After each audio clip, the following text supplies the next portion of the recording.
Ela queria um casamento aberto. Eu fiquei com a casa e ela me paga pensão alimentícia. O momento em que minha esposa sugeriu que abríssemos nosso casamento, eu soube exatamente o que ela estava realmente pedindo. Permissão para continuar fazendo o que ela já estava fazendo. 15 de março, domingo à tarde, sentados no nosso deck dos fundos. Ela me traz uma cerveja, senta e não quer fazer contato visual. Começa a falar sobre como o casamento da amiga dela está florescendo agora que eles exploraram a não monogamia. Como as pessoas não foram feitas para ficar com só uma pessoa a vida inteira. Como nós poderíamos apimentar as coisas, trazer a excitação de volta. Eu tenho 46 anos. Venho administrando meu negócio de serviço de jardinagem há 18 anos. Estou casado com essa mulher há 15 anos. Eu sei quando estou sendo enganado. 3 meses antes, em dezembro, ela começou a levar o celular para todo lugar. Banheiro às 2 da manhã. Chuveiro, até só para pegar algo no carro. A tela estava sempre virada para baixo. A senha dela mudou e eu não pedi a nova senha. O negócio de imóveis dela supostamente estava bombando. Ela é corretora com 5 agentes sob ela. Fatura cerca de $130 mil por ano. Bem mais que meus $80 mil depois das despesas do meu negócio de jardinagem. Mas de repente ela tem exibições de imóveis à noite várias noites por semana. Casas abertas nos fins de semana que vão até às 9 da noite. Eventos de networking que a deixam fora até depois da meia-noite. O dinheiro entrando não batia com as horas que ela dizia estar trabalhando. Eu chequei nossa conta conjunta. Os depósitos de comissão eram constantes, nada fora do comum. Mas as despesas contavam uma história diferente. $200 numa boutique que ela nunca me falou. $85 num wine bar em Anápolis quando ela disse que estava mostrando uma casa em Colômbia. $150 em contas de jantar em noites que ela me mandou mensagem dizendo que já tinha comido. Lingerie nova que eu nunca vi usar. Perfume que eu nunca senti nela. 1 hora no salão que custou $220 numa quarta tarde. Ela trabalha de casa a maioria dos dias. Gerencia os agentes dela remotamente. Ela ganhava mais dinheiro que eu, o que nunca me incomodou até eu perceber no que ela estava gastando. Então quando ela trouxe a ideia de abrir o casamento eu sorri. Eu disse que ia pensar sobre isso. Eu disse que era uma decisão grande e que precisava de tempo para processar. O que eu realmente precisava era de tempo para encontrar provas. Porque eu não sou burro e não ia deixar ela reescrever a história. Na manhã seguinte ela saiu para uma exibição de propriedade às 10 da manhã. Eu tinha 3 gramados para cortar aquele dia mas eu remarquei eles. Nós temos um iPad que fica na sala de estar. Temos ele há anos. Usamos para procurar eventos para fazer pela cidade. Assistir vídeos. Checar o tempo. Ele está logado na Apple ID dela porque ela configurou originalmente. Eu nunca prestei muita atenção. Aquela manhã depois que ela saiu eu peguei ele para checar o tempo. Abri e tinha uma notificação na tela de bloqueio. Uma prévia de mensagem de texto de um nome que eu não reconhecia. Vou te ver hoje à noite? Eu desbloqueei o iPad. O app de mensagens já estava aberto e lá estavam. Todas as mensagens de texto dela. Todas mesmo. O iPhone dela estava sincronizando com esse iPad o tempo todo. Eu sentei no sofá e comecei a rolar. Meses de mensagens. Um empreiteiro que ela contratou, 28 anos, tinha uma pequena empresa de reformas. O caso começou 14 meses antes, lá em janeiro do ano passado. Eu rolei até o começo. Ele. Fatura da reforma do banheiro no Flip de Ellicott City. $8.500. Ela. Parece bom. Podemos nos encontrar mais tarde essa semana para discutir o próximo projeto? Ele. Claro. Jantar? 2 semanas depois. Querida, ontem à noite foi incrível. Ela. Eu sei, não consigo parar de pensar nisso. Eu continuei rolando. Fevereiro. Nunca me senti assim antes. Você me faz sentir incrível. Março. Ele não suspeita de nada. Só precisamos ser cuidadosos. Abril. Planejando encontros em hotéis. O Marriott em Tulsa. Encontros à tarde. O Hilton perto de BWI. Encontros à noite. Maio. Eu te amo. Queria que a gente não precisasse esconder. Junho. Fotos. Não fotos quaisquer. Ela com roupas mínimas. Quase pelada. Selfies no espelho do banheiro do hotel. Ele sem camisa na cama. Os dois juntos. A mão dele na cintura dela. A cabeça dela no peito dele. Mais fotos. Ela no carro dele. Beijando. Mensagens sobre como era excitante se esconder. Como quase foram pegos uma vez. Quando outro empreiteiro apareceu cedo num canteiro de obras. Como ela disse para ele que ia me pedir um casamento aberto para eles pararem de esconder. Eu fiquei lá por quase 2 horas lendo tudo. Cada mensagem. Cada foto. Cada detalhe do caso de 14 meses deles. Eu peguei meu celular e comecei a tirar screenshots. Cada thread de conversa. Cada foto. Tirei mais de 200 screenshots.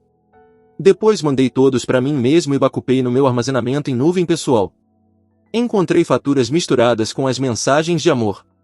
Ela contratou ele para 6 projetos diferentes de reforma no último ano. Os preços dele estavam inflados em pelo menos 30% comparados a outros empreiteiros que eu trabalhava em propriedades de aluguel. Uma reforma de banheiro que deveria custar $6.000 foi cobrada $8.500. Armários de cozinha que custam $4.000 no varejo foram faturados $6.200. Ela estava pagando extra para ele com nosso dinheiro. Nossa conta conjunta de negócios que financiava a maioria dos investimentos imobiliários dela. Meu dinheiro estava subsidiando o caso dela. Ela vinha usando fundos conjuntos para pagar o namorado dela reformar propriedades, depois embolsava a diferença quando vendia. As propriedades eram vendidas. Os lucros iam para a conta de negócios dela. E ninguém questionava por que os custos de reforma eram tão altos. Encontrei recibos de hotéis, jantares, uma viagem de fim de semana para Deep Creek Lake. Ela me disse que era uma conferência imobiliária. Tudo com data e hora. Cada mensagem. Cada foto. Cada detalhe. Eu salvei tudo. Depois liguei para um advogado de divórcio para a consulta. Encontrei um em Rockville, Maryland com 22 anos de experiência. Dirigi até lá naquela tarde. Levei meu celular com todos os screenshots. Ela olhou tudo por 45 minutos. Depois olhou para mim e disse 3 palavras que eu nunca vou esquecer. Ela está ferrada financeiramente. Maryland é o que chamam de estado de distribuição equitativa. Isso significa que a propriedade não é automaticamente dividida. 50-50 no divórcio. O juiz olha um monte de fatores para decidir o que é justo. Um desses fatores é adultério. Outro fator é dissipação de bens conjugais. Isso é quando um cônjuge gasta dinheiro em um caso. Hotéis, presentes, jantares, tudo isso. Minha esposa gastou aproximadamente $15.000 do nosso dinheiro conjunto em 14 meses. Mas, ela superpagou esse empreiteiro em pelo menos $12.000 em projetos de reforma usando nossa conta de negócios. O advogado explicou que juízes de Maryland ainda levam adultério muito a sério quando se trata de divisão de propriedade e pensão alimentícia. Mesmo que eles eliminaram motivos de divórcio baseados em culpa em outubro de 2023, adultério ainda importa para as partes financeiras. Afeta como o juiz divide a propriedade. Afeta decisões de pensão alimentícia. O advogado disse que porque minha esposa ganhava significativamente mais que eu, ela normalmente já teria que me pagar pensão alimentícia de qualquer jeito. Mas com o adultério e a dissipação de bens, o juiz provavelmente me daria uma fatia muito maior de tudo, incluindo a casa. Compramos nossa casa juntos em 2015, 5 anos no casamento, $340.000, nomes dos dois na escritura, vale cerca de $425.000 agora. Baseado em vendas recentes no nosso bairro, ainda devíamos $180.000 na hipoteca. O advogado disse que em Maryland, o tribunal olha coisas como contribuição de cada pessoa para a família, monetária e não monetária, necessidades financeiras e recursos, quanto tempo durou o casamento e as circunstâncias que contribuíram para o afastamento. Essa última era grande. O caso dela era a circunstância que contribuiu para o afastamento. Gastar nosso dinheiro no parceiro do caso era dissipação de bens conjugais. Superpagar ele pelos trabalhos de reforma era ainda pior. Ela ganhando $130.000 enquanto eu ganhava $80.000 significava que ela tinha capacidade de pagar pensão alimentícia. O advogado traçou uma estratégia. Primeiro, não contar para ela que eu sei de nada. Segundo, documentar tudo. Terceiro, esperar até termos um caso à prova de bala. Quarto, entrar com o divórcio e pedir posse exclusiva temporária da casa. Perguntei sobre essa última parte. Ela explicou que mesmo que nossos filhos fossem adultos independentes, eu podia argumentar que precisava da casa para o meu negócio. Eu administro meu serviço de jardinagem de casa, guardo equipamentos na garagem, e em alguns casos encontro clientes na casa. Se ela saísse voluntariamente, o que o advogado suspeitava que ela faria uma vez que o caso viesse à tona, eu teria base para manter posse exclusiva durante o divórcio. Voltei para casa aquela noite e agi como se nada tivesse acontecido. Minha esposa chegou em casa às 19h30 aquela noite, disse que tinha mostrado propriedades o dia todo. Eu sorri, perguntei sobre o dia dela, e esquentei umas sobras. Ela perguntou se eu tinha pensado mais na proposta dela. Eu disse que ainda estava processando, mas que estava aberto à ideia. Ela pareceu aliviada. Aquela noite eu ouvi ela mandando mensagem para alguém no banheiro. Eu sabia exatamente quem era. Sabia exatamente o que as mensagens diziam, porque elas estavam sincronizando com o iPad na nossa sala em tempo real. As próximas 2 semanas foram as mais difíceis da minha vida, fingindo que tudo estava bem, vendo ela mentir na minha cara todo santo dia. Mas eu fiquei quieto. Documentei tudo. Checava o iPad a cada poucos dias. Mais mensagens, mais fotos, mais evidências. Eles estavam planejando um futuro juntos. Ele ia expandir o negócio de empreiteiro. Ela ia deixar a equipe atual e fazer parceria com ele em consertar as propriedades flipadas. Eles estavam olhando propriedades de investimento para comprar juntos. Ela achava que eu ia concordar com o casamento aberto, e ela ia ter o bolo e comer também. Ficar casada comigo pela segurança financeira enquanto ficava com ele. 30 de março, exatamente 2 semanas depois que ela trouxe a ideia de abrir o casamento pela primeira vez, eu entrei com o divórcio. Não contei para ela. O oficial de justiça apareceu na nossa casa em 2 de abril às 9h30. Eu me certifiquei de não estar em casa. Estava 3 ruas além, cortando o gramado de um cliente. Meu celular tocou por volta das 10 da manhã. Eu não atendi.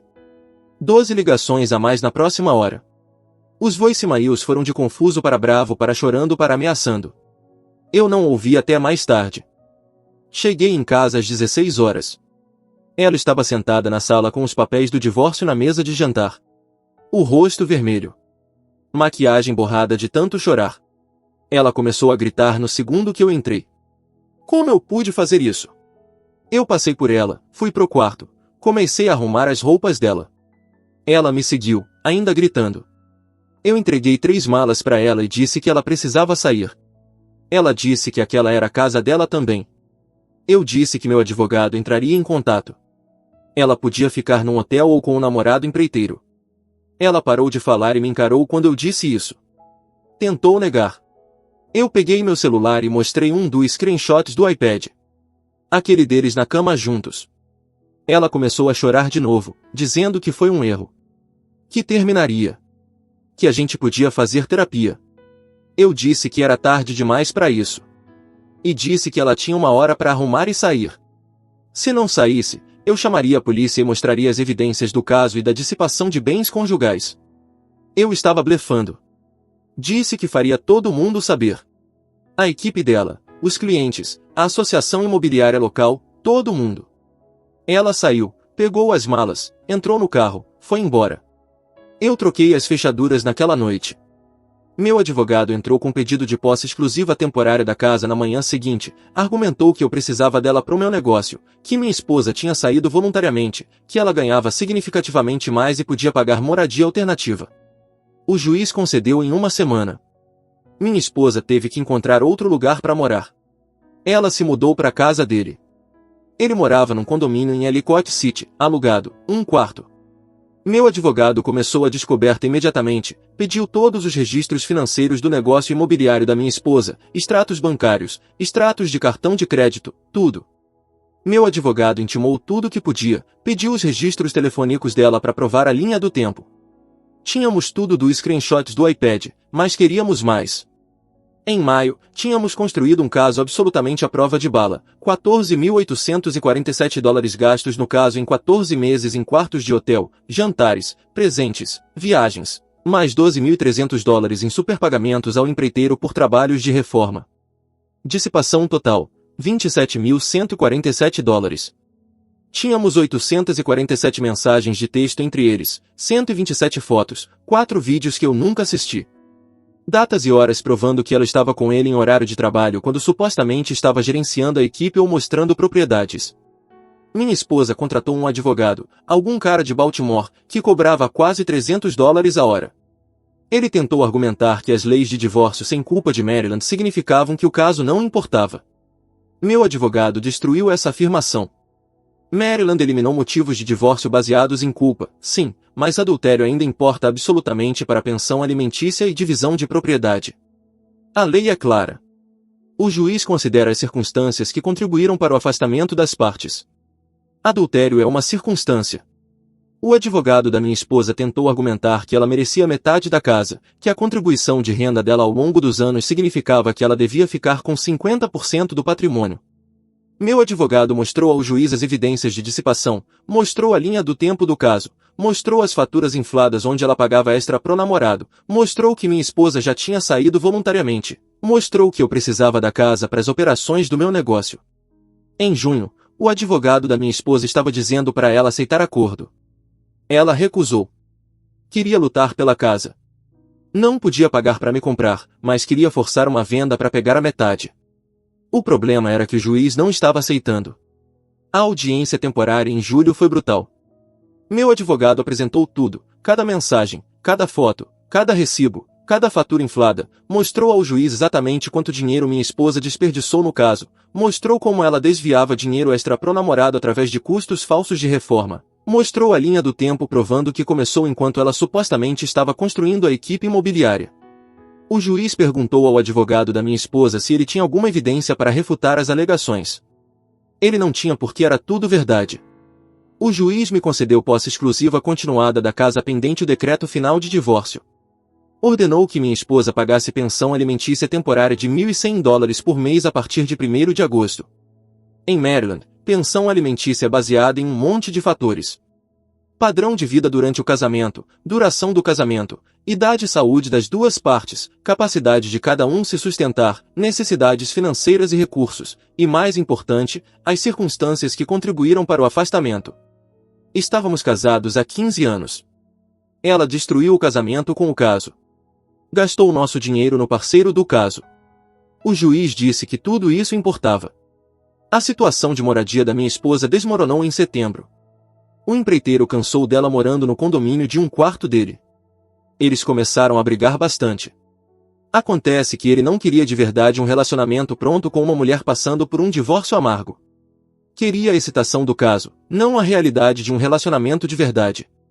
Mas, o negócio dele estava sofrendo porque a notícia das faturas infladas se espalhou na comunidade local de empreiteiros.